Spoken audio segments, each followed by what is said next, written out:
Stalker here. So I thought I'd talk to you a little bit about your local motorcycle mechanic. And the one thing you might not realize is chances are, if you ever get a chance to talk to your motorcycle mechanic, ask him what kind of bike he or she drives. And you're probably going to be shocked, because it's probably going to be a few years old, and it's probably going to be some sort of a weird model that nobody bought, and more likely it's going to be a piece of crap. Now, the reason for that is motorcycle mechanics are not what you call the highest pay scale in the mechanic industry. Nowhere near like the luxury car guys, or even the big 3 or 4 automaker service guys. They are just a small step above the guys who fix your little lawnmowers and snowblowers as far as pay scale goes. It has to do with it's a small market. If you're in northern US or Canada, it's a limited market. You get basically 5-6 months of business and a lot of times of inactivity. A lot of these guys who work in the shops, you know, like they're crazy busy in the spring, they're busy for the start of summer, and they're busy in the fall when the bikes are being put away. And generally November, December, they're laid, a lot of them are laid off, so they don't necessarily work, you know, full time. Like a small shop might have 1 or 2 mechanics and are able to do that, but a lot of the big shops, they can't carry that staffing levels.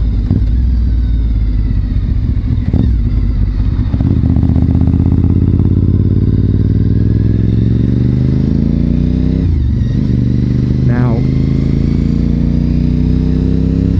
I've known a bunch of mechanics over the years, and the bikes they had were from none, because one of the guys, he raced dirt track, and his main vehicle was a truck to pull his dirt track bike to wherever the events were.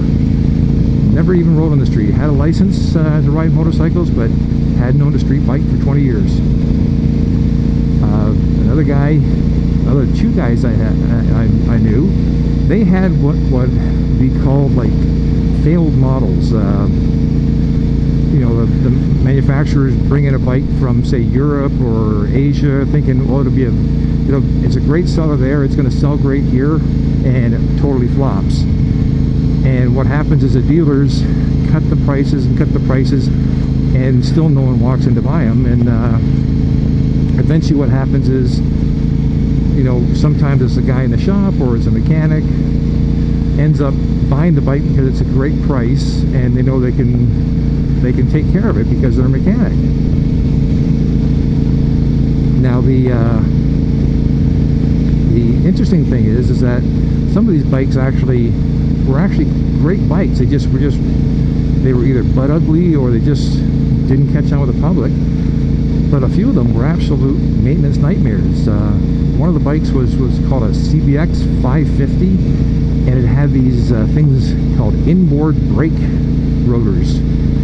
And if I can find a picture of one, I'll put it up here. But essentially, like, change the brakes was almost a 3-hour job, like changing brake pads, because you had to take all these covers off and whatnot. And the mechanic who bought that, because he used to race, he was really good at using the rear brake and engine braking and carrying speed through corners to make his brakes last a lot longer, because he knew he didn't want to do the brake jobs on it.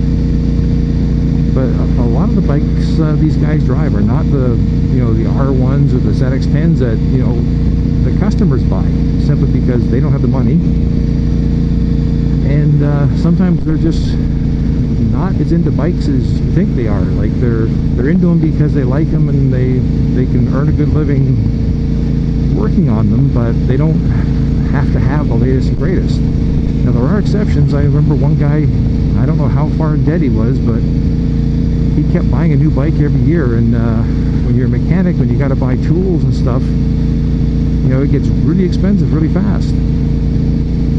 And I know eventually, I know he was getting phone calls from creditors because he owed more money than he was making. But like the vast majority of guys, you know, they don't own the pristine bikes. And of course, the other thing too about it is because they're a mechanic. Like if you have your bike and you hear a funny sound out of it, you're like, okay, I got to take to the mechanic and find out what it is. Well, a mechanic, it's the same thing with car mechanics. I have a few car mechanics who are exactly the same way, and they go, oh, that's just this, and I don't have to really worry about that until it starts making this noise, or until it gets really loud.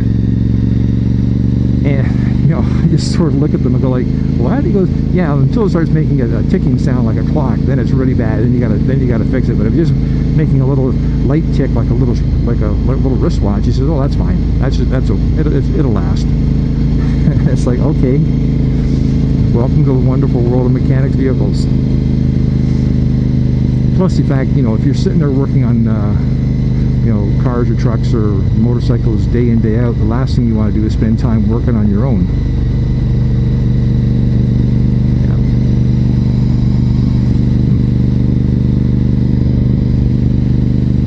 Yeah. So anyways, I just thought I'd give you that little bit of information. So next time you're in for a shop, in for a service on your motorcycle, just out of curiosity, ask these guys what they ride in the street. I think you'd be kind of surprised.